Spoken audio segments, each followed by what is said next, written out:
Esse texto é bastante interessante, esse texto de 2 Reis, capítulo 3. Ele fala acerca da aliança que fizeram os reis de Israel, os reis de Judá, que fizeram, e o rei de Samaria, que fizeram aliança, não digo o rei de Edom, digo o rei de Israel, o rei de Judá e o rei de Edom, aliança que fizeram para guerrear contra Moab. E eles fizeram uma aliança, e eles saíram com seus exércitos para guerrear contra Moab. E Moab tensionava fazer guerra contra Israel. E lá pelas tantas eles estavam no deserto, e eles ficaram sem água. Eles haviam 7 dias de marcha, haviam caminhado 7 dias no deserto. Não havia água nem para o exército, nem para o gado. E eles falaram assim: nossa, o que está acontecendo? Tem algum profeta do Senhor para a gente consultar? Aí eles lembraram de Eliseu e foram consultar Eliseu. E eles foram perguntar a Eliseu o que está acontecendo, nós devemos ir, nós devemos sair. E Eliseu estava bastante triste, bastante chateado. Ele mandou chamar um tangedor, um tocador de harpa, até para poder dar a palavra, para poder dar a direção profética àqueles reis. E ele anuncia então essa palavra que acabamos de ler, essa palavra profética: fazer neste vale covas e covas, fazer neste vale muitas covas, fazer neste vale muitos poços. É bem interessante que aqueles 3 reis que ali estavam com seus exércitos, eles eram reis bem qualificados na arte da guerra. Israel, Judá, o próprio rei de Edom, eram reis bastante experientes na arte da guerra. Eram bem qualificados, seus exércitos eram bem qualificados, eram exércitos fortes, poderosos, eles conheciam bem o deserto. Só que não sabemos porquê, não sabemos o que direcionou eles a esse tipo de caminho. Eles então se viram numa situação no deserto onde não havia água. Não havia água onde eles estavam. Não havia um oásis. Não havia um local onde eles pudessem beber água, um local onde eles pudessem cavar. Esse era o impasse. Imagine isso. 3 exércitos, 3 reis poderosíssimos estavam sendo freados por falta d'água. Estavam sendo detidos por falta d'água. Não havia água. Uma simples circunstância impedia que os exércitos agissem. E é bastante interessante a gente parar para pensar nisso, porque são as simples circunstâncias da vida que às vezes impedem o nosso agir. São as simples circunstâncias da vida que detêm às vezes o nosso plano. Quantas vezes nós, cheios da nossa sabedoria própria, da nossa suficiência própria, porque todos nós temos dentro de nós um sentimento de que nós nos bastamos, um sentimento de que nós somos suficientes, um sentimento de que nós já temos todo o conhecimento, toda a experiência, toda a palavra, que nós já temos todas as coisas, nós sabemos a direção a tomar. E é interessante que numa hora como esta que nós vemos o quanto a nossa suficiência humana é insuficiente para enfrentar os desafios que a vida impõe. Deus facilmente colocou em xeque-mate, deu um xeque-mate a toda a sabedoria e toda a força daqueles 3 reis. E Deus volta e meia faz isso. E Deus volta e meia, ele pega aquele que está cheio de si mesmo, e ele, por meio de circunstâncias simples e pequenas, mostra que tudo aquele sentimento, ele é sem propósito. Porque basta uma pequena coisa, basta um pequeno problema, basta um pequeno empecilho, basta um pequeno detalhe para parar e fazer frustrar toda a nossa ideia. Davi, falando disso, ele disse que o homem, em sua máxima glória, não passa de vaidade. O homem não passa de vaidade, sua máxima glória. A vida do homem é como a relva do campo. está brilhante, está reverdecente, está bonita, e quando vem o sol, bate sobre ela, seca. Davi, falando sobre isso ainda, ele diz que a nossa vida, ela passa como um sopro, ela passa depressa, e nós muitas vezes nós nos esquecemos da nossa humanidade, e porque esquecemos que somos homens, vamos nos levantando dentro de nós, vamos nós mesmos crescendo dentro de nós mesmos, vamos nos ensoberbecendo. E soberba é um problema, porque a soberba começa pequeno e vai crescendo à medida que a gente dá espaço para ela. E nós podemos dar espaço para a soberba de várias maneiras. Às vezes nós ouvimos alguém falar, às vezes nós mesmos formamos nossa opinião com base naquilo que nós vemos. Por isso a Bíblia diz que o único que tem a opinião verdadeira, o único que tem a direção certa para todas as coisas é Deus, que não julga segundo a aparência dos olhos, que não julga segundo o que os olhos veem, que é assim que o homem faz, mas julga Deus pelo que está no coração. Deus conhece o nosso coração.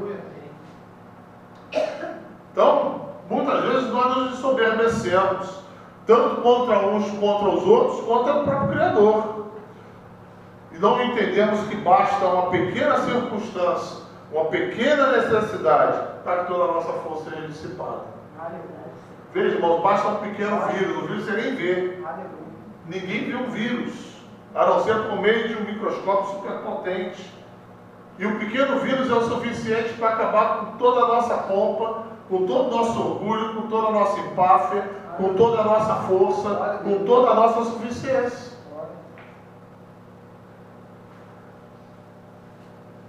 Uma simples dor de cabeça às vezes nos põe de cama. Uma simples dor às vezes nos põe numa situação de desespero. Nós podemos até ser cheios de nós mesmos, mas nós não podemos manter firmes a nossa própria vida. Nós não podemos. Jesus, falando disso, ele diz: vocês não podem, com todo o zelo de vocês, pegar um fio de cabelo que está branco e torná-lo preto. Vocês não podem, com todo o zelo de vocês, com toda a sabedoria, com todo o conhecimento, com toda a força, com todos os recursos, com toda a tecnologia, com toda a medicina, com toda a ciência, com toda a filosofia, vocês não podem pegar a vida de vocês e acrescentar 1 ano a mais, 2 anos a mais, 3 anos a mais. Não pode sequer acrescentar um dia a mais. Porque, irmãos, quando está determinado, determinado está, e não há ciência que mude.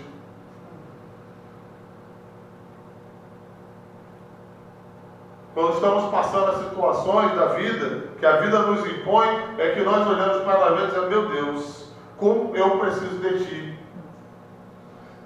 A verdade, irmãos, é que quando estamos cheios de nós fazemos planos sem considerar se esses planos estão dentro ou não da vontade de Deus. O que você planeja na sua vida? O que você planeja conquistar? O que você planeja fazer? O que você planeja para amanhã? Você já parou para perguntar: Deus, isto está dentro da tua vontade para a minha vida? Nós não paramos para fazer essa pergunta. Nós vamos dizer: amanhã vou para tal lugar, como o Tiago cita. Amanhã vou para tal cidade, vou vender, vou ganhar muito dinheiro, vou conquistar. Quando nós deveríamos dizer: Deus, se Tu permitires, amanhã vou para a cidade fazer isto ou aquilo. Porque, irmãos, se Deus não aprovar, se Deus não estiver dentro da sua vontade, dentro do seu plano, nós nada podemos fazer.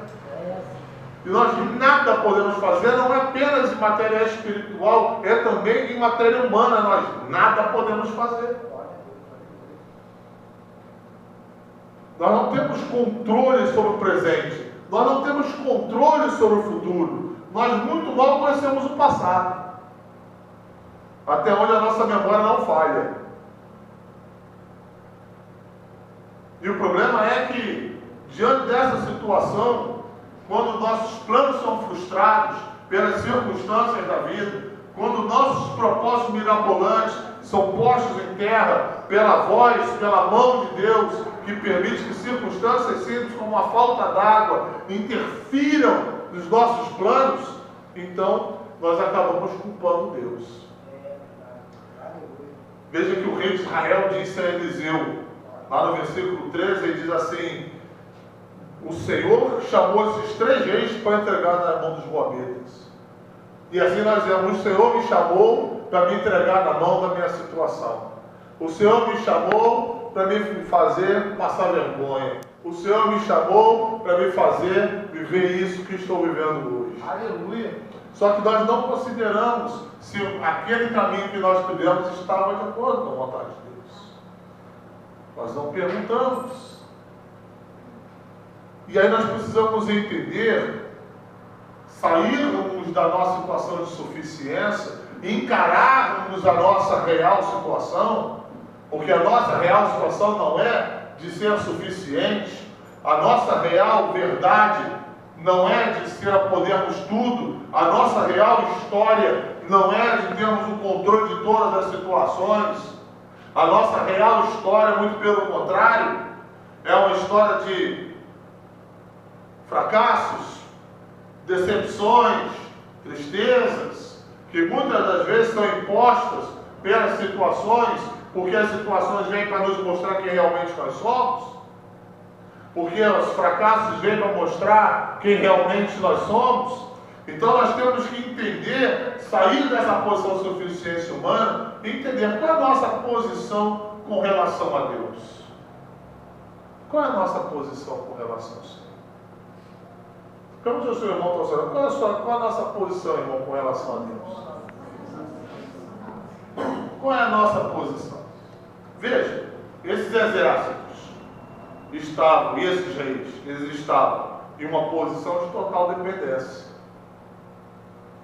Eles estavam morrendo de sede. Eles não podiam suprir essa necessidade. Eles precisavam urgentemente da ajuda de Deus, ou eles iriam perecer. Se Deus não envia água, morre todo mundo seco. Você vai ver o esqueletinho depois, fóssil. Se Deus não enviar água, morre todo mundo. Então a posição deles é de dependência total e exclusiva de Deus. E essa, irmãos, precisa ser a nossa posição.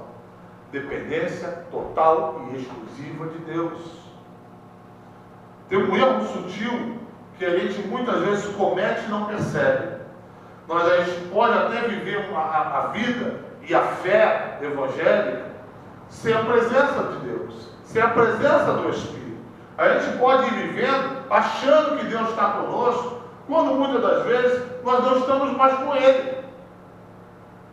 Veja, a própria igreja, e eu me refiro à igreja cristã, católica ou evangélica, ela atualmente está tão cheia de métodos humanos, de programa, de jargão, de cerimônia, de poder secular, que ela pode funcionar sem a presença de Deus. Para que Deus precisa agir? Para que Deus precisa agir? Não, é simples. Basta alguém eloquente pregar, isso resolve. Aí o padre ou o pastor, antigamente o pastor também, agora menos ainda, né? Mas o padre e o pastor estudam anos a fim do seminário, que é correto, e conhecem bem as coisas e vão falar delas, porém, se é a dependência de Deus, que adianta isso?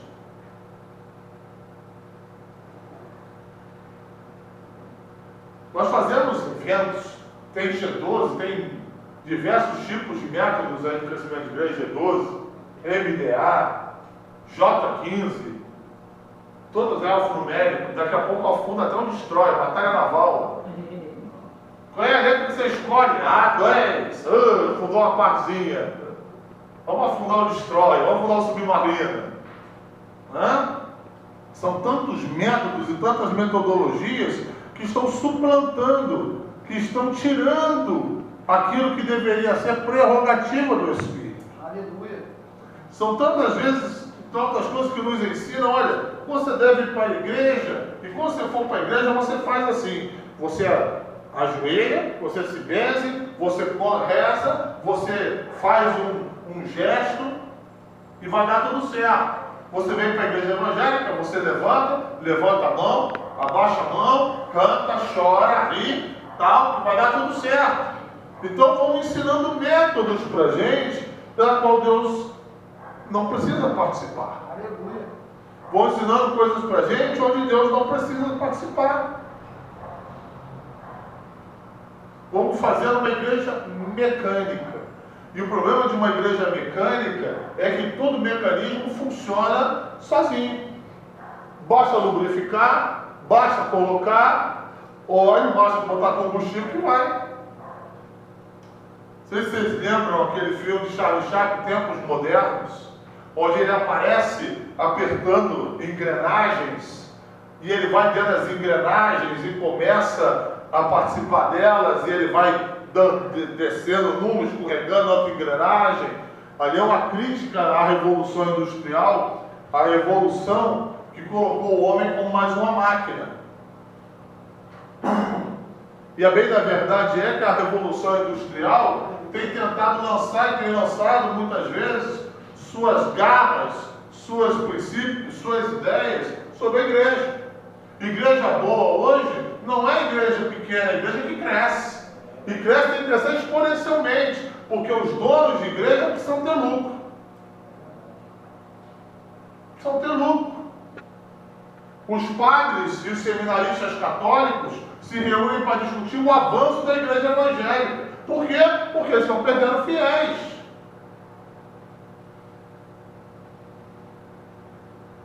E aí começam os métodos, começam as metodologias. Hoje o pastor bom é pastor que tem que fazer crescer a igreja. Não importa o que ele tem que fazer. Não importa se ele tem que botar para dentro pessoas não convertidas. Não importa se ele tem que abrir a todo tipo de situação e bota a gente, porque o que importa é o recurso. É o recurso que vai entrar. Se o pastor não faz isso, o pastor é teórico, o pastor é filósofo, é romântico, é radical, é perdido, é sem visão, é zureta, já deu o que tinha que dar. Não importa se é homem de Deus, não importa se é sério, não importa se vive uma vida com Deus, importa é o que produz. E isso é a ditadura da Revolução Industrial, que onde o homem vale o que produz. Um método como esse, para que precisamos do Espírito Santo? Não precisamos. Não precisamos. A grande verdade é que sem o Espírito de Deus, irmãos, toda a nossa fé é um deboche. Toda a nossa fé sem o Espírito Santo é um escárnio para com Deus e uma miséria para a gente mesmo. Miseráveis homens que somos sem Deus. Miseráveis homens que somos. Miserável é a igreja, porque quem enriquece a igreja não é o pastor, não é o levita, não é aquele que sai levitando, não é. Quem enriquece a igreja é a presença do Espírito Santo. A igreja existe por causa do sacrifício de Jesus, porque o Espírito Santo desceu sobre ela no dia de Pentecostes. Sem o Espírito não existe igreja. Sem o Espírito existe associação de pessoas. Existe ajuntamento de gente, mas não existe igreja. Igreja nasce com o Espírito, pelo Espírito, e pelo Espírito ela sobrevive. Pelo Espírito ela sobrevive. Não é uma questão humana, é uma questão espiritual. Não foi homem que planejou a igreja, foi Jesus que morreu para fazer a igreja. Ele mesmo falando em Mateus, falando com Pedro, diz: porque tu és Pedro, e sobre esta pedra edificarei a minha igreja. Ele disse minha igreja, ele não deu a igreja a pastor nenhum, seja bispo, apóstolo, presidente, o que for, ele não deu a igreja para ninguém. Ele disse: a igreja é minha igreja, e as portas do inferno não prevalecerão contra a minha igreja. Nenhum homem é dono de igreja, eu não sou dono de igreja. Nenhum bispo, apóstolo que for é dono de igreja, não é. Porque se o homem é dono, então alguma coisa está muito errada, porque quem é dono de igreja é Jesus. É Jesus, Ele é o dono da igreja. Ele é o Senhor do corpo. Ele morreu pelo corpo. Veja, sem o Espírito Santo, a gente está perdido. Murmuração, falando dos outros, desaforo, desobediência, falsa humildade. Isso, irmãos, é produto, sabe de quê? Da altivez do Espírito. Por que murmuramos? Porque estamos com o Espírito altivo, porque não concordamos com o caminho que Deus está traçando para a nossa vida. Israel murmurou quando saiu do deserto, sabe por quê? Porque não concordava com Deus ter tirado ele do deserto, do Egito, e levado pelo caminho do deserto a qual ele levou. Murmurou porque queria comer carne quando Deus estava dando maná do céu. Porque diz, não, eu não quero comer esse tipo de coisa, eu quero comer o que eu quero. E toda vez que eu diz, eu quero fazer o que eu quero, está se levantando contra Deus. Está se levantando contra o Senhor. Falsa humildade, desaforo, desobediência. Isso é altivez de espírito. Toda vez que nos ensoberbecemos, desobedecemos. Toda vez que nos ensoberbecemos, nos levantamos contra. Eu sei fazer, eu sei fazer, eu sei dizer, eu sei resolver, eu sei isso, eu sei aquilo, eu posso também. Irmãos, quem pode é o Espírito Santo. O homem nada tem se o dom não lhe for dado. Aleluia. O que temos, temos por causa do Espírito. O que recebemos, recebemos por causa do Espírito. É o Espírito na nossa vida. E aí, irmãos, é uma coisa perigosa, porque é possível ter o dom de Deus e não ter a pessoa de Deus. Porque os dons e chamados, esses são irrevogáveis, mas a presença se revoga. É possível entristecer o Espírito, é possível extinguir o Espírito, é possível apagar o Espírito, é possível blasfemar contra o Espírito, é possível pecar contra o Espírito. Dom não é presença. Podemos operar milagres e maravilhas e Deus não está presente. Dom não significa aprovação. Dom significa favor imerecido. O nome mesmo já está dizendo. Precisamos ter muito cuidado com isso. Chico Xavier, médium espírita, fez muitos milagres. Nem por isso significa que Deus aprovava a sua vida. Não podemos confundir as coisas. Dentro da fé bíblica, evangélica, a aprovação de Deus significa seguir a vontade de Deus, expressa na palavra. E seguir a vontade de Deus expressa na palavra significa conhecer a Deus e saber o que Ele espera de nós. Esse é um ponto que precisamos meditar. Nós estamos na presença do Espírito Santo ou estamos confundindo o Espírito Santo com o mover humano? Toda igreja verdadeiramente cristã depende de Deus e sente a presença dEle.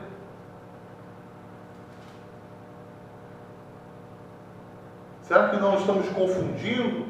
Será que não estamos trocando as coisas?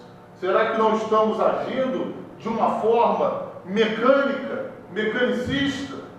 O mecanicismo é um problema, porque perdemos espontaneidade, perdemos espiritualidade, perdemos vida e unção, em prol do mecanismo funcionar. E o mecanismo, ele funcionará muito bem, mas a presença de Deus não está. Veja, irmãos, tão dependentes nós somos do Espírito Santo, que jamais houve, em toda a história da igreja, uma verdadeira oração, ou um ministério fiel, a menos que fosse dado pelo poder, pela presença do Espírito Santo. John Wesley, John Hus, Savonarola, Lutero, Calvino, todos os grandes avivamentos, todos os grandes reformas, todos os grandes ministros, David Wilkerson e outros tantos, foram ministérios abençoados, porque não caíram no mecânico, mas eram homens e buscavam a Deus para saber, Deus, qual é a direção? Deus, qual é o caminho? É preciso depender de Deus, irmãos. O centro aqui é dependência de Deus. Nós não podemos decretar independência de Deus. Na história do Brasil, é dito que um homem gritou às margens do Ipiranga: independência ou morte. Mas na fé cristã, irmãos, independência significa morte. Nós não podemos ser independentes de Deus. Não podemos viver sem Deus, irmãos. Os pecadores não são salvos sem o Espírito de Deus.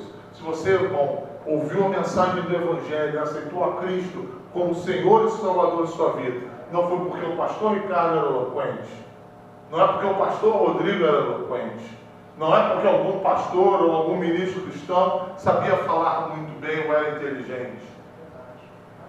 Não, irmãos, porque o único que convence o homem do pecado, da justiça e do juízo chama-se Espírito Santo de Deus. Então, se tu te aceitaste a Cristo como Senhor e Salvador de sua vida, foi pelo convencimento do Espírito, foi pelo ministério do Espírito, foi porque o Espírito se moveu, o Espírito falou, o Espírito usou a palavra, o Espírito usou a unção, o Espírito usou o ministro, o Espírito usou o que ele precisou usar para alcançar você, para atingir o seu coração, para mostrar a você o que você precisa dele. Aleluia. É pelo Espírito, não é pela persuasão moral, não é a força do exemplo, não é a força da lógica, não é o poder da retórica. Isso nunca mudou o coração de ninguém. Os filósofos eram poderosos em retórica, poderosíssimos em lógica e jamais mudaram o coração de ninguém. Somente o Espírito de vida, irmãos, pode colocar vida em almas mortas. Somente Deus, irmãos, pode tomar a nossa vida e nos levar ao caminho que Ele deseja. Somente o Espírito Santo pode confortar o nosso coração abatido. Somente Ele pode fortalecer as mãos fracas e confirmar os joelhos enfraquecidos. Somente Deus pode fazer isso. Somente Deus pode iluminar os nossos olhos de esperança e de fé. Somente Ele pode dar coragem para segurar firme o escudo da fé. Somente Ele pode nos ajudar a carregar a nossa cruz. Somente Ele, irmãos, pode nos fortalecer. Tudo isso é obra do Espírito Santo vivo na nossa vida. Aleluia. Tudo isso é obra do Espírito Santo. Tudo isso vem dele.